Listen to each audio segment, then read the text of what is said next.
Hello everyone, welcome to one step towards IAS. Supreme court से एक बहुत ही बड़ी अपडेट आई है। यूपीएससी एस्पिरेंट्स के लिए जो रिजर्वेशन कैटेगरी क्लेम करते हैं उनके लिए ये बहुत ही इम्पोर्टेंट न्यूज़ है।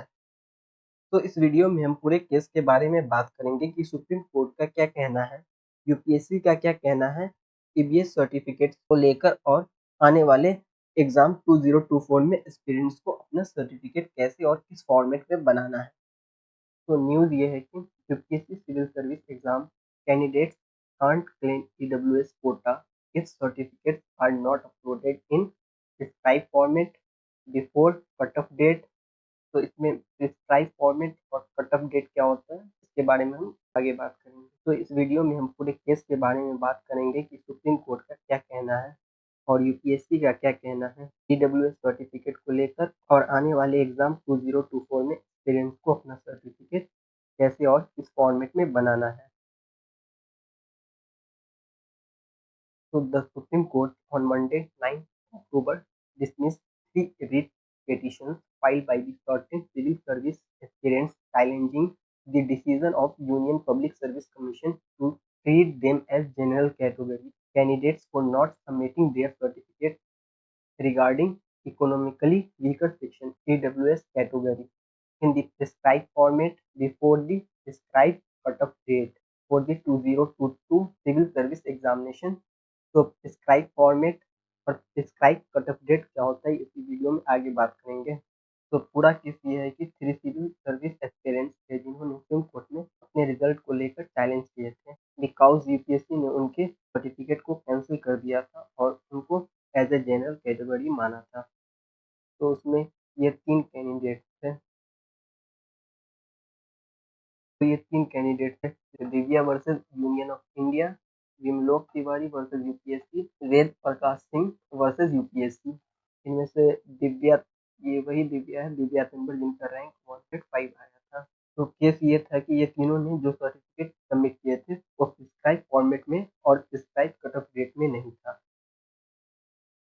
So the candidates claiming benefit of EWS category for the purpose of CSE 2022 acquire the eligibility only if they meet the certain prescribed by the central government in the office memorandums dated 19 January 2019 and 31st January 2019 and are the possession of required income and assessed certificates based on the year 2021 financial year account।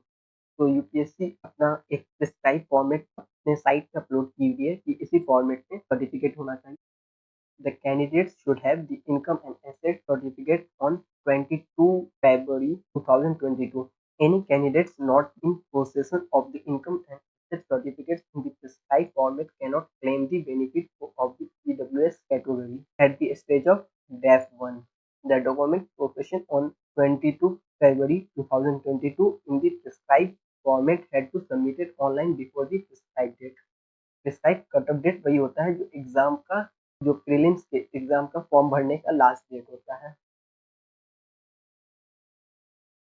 तो matter यही था कि 30 जनवरी 2023 the respondent informed them that their EWS certificate incorrectly mentioned in the year 2021 to 22। They were advised to submit the original certificate with the correct financial year 2020 and 21 during the interview। Clarification was the issue by the competent authority acknowledging clerical error in the certificate, confirming it should be read as financial year 2020 and 21। The petitioners submit their certificate with the clarification during the interview but were later not selected in the final list।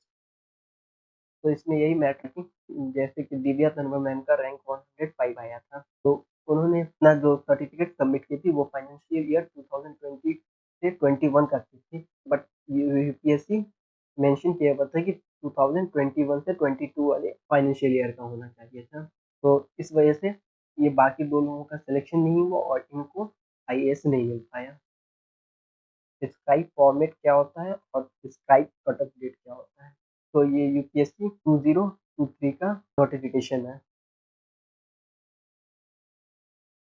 इसमें बता रहा है कि certificate का format जो है, certificate जो है किस फाइनेंशियल ईयर में रहना चाहिए। The OBC candidates applying for the CSE 2023 must produce OBC non-creamy layer certificate based on the income for the financial year 2019 to 20, 2020 to 21, and 2021 to 22, and issue on after 1 April 2022 after the completion of the financial year 2021 to 22, but not later than the closing date of the application for the civil service preliminary examination 2023, that is 21st February 2023. UPSC financial year के 2021-22 के financial year complete होने के बाद से 1 अप्रैल 2022 के बाद से, और लास्ट डेट जो 2023 में लास्ट डेट था फॉर्म भरने का 21 फरवरी 2023, इससे पहले का होना, इसके बीच लास्ट डेट से पहले होना चाहिए और 1 अप्रैल 2022 के बाद का होना चाहिए। और ये फॉर्मेट है ओबीसी एनसीएल का, इसी फॉर्मेट में होना चाहिए सर्टिफिकेट। जैसे ये ओबीसी का है और ये एससी एसटी के लिए है, एससी एसटी का फॉर्मेट है। ये सब यूपीएससी अपने साइट से दिया हुआ है।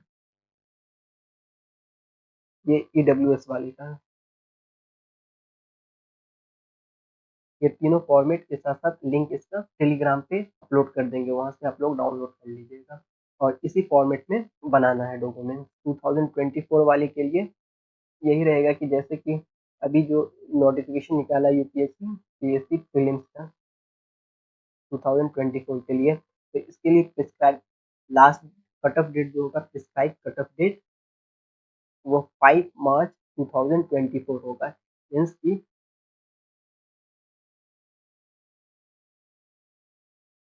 1 अप्रैल 2023 के बाद से 5 मार्च 2024 इसके बीच का ही सर्टिफिकेट होना चाहिए। इससे पहले वाला सर्टिफिकेट नहीं होना चाहिए और ना ही इसके बाद का। तो अभी से ही आप लोग अपना डॉक्यूमेंट्स बना लीजिए, क्योंकि एग्ज़ाम नोटिफिकेशन आ जाता है तो उसके 10 से 15 दिन, 20 दिन का, ज़्यादा से ज़्यादा मैक्सिमम 20 दिन का टाइम होता है। तो उस बीच में समटाइम्स एरर हो जाता है, कभी बंद होता है, जिस वजह से कंप्लीट नहीं हो पाता, बन नहीं पाता है सर्टिफिकेट। इस वजह से प्रॉब्लम आता है कि एग्ज़ाम होगा या नहीं होगा, रिजेक्ट नहीं हो जाए। तो आप लोग अपना सर्टिफिकेट 2024 वाले अपना सर्टिफिकेट इस डेट के अंदर बनवा लें। Thanks for watching.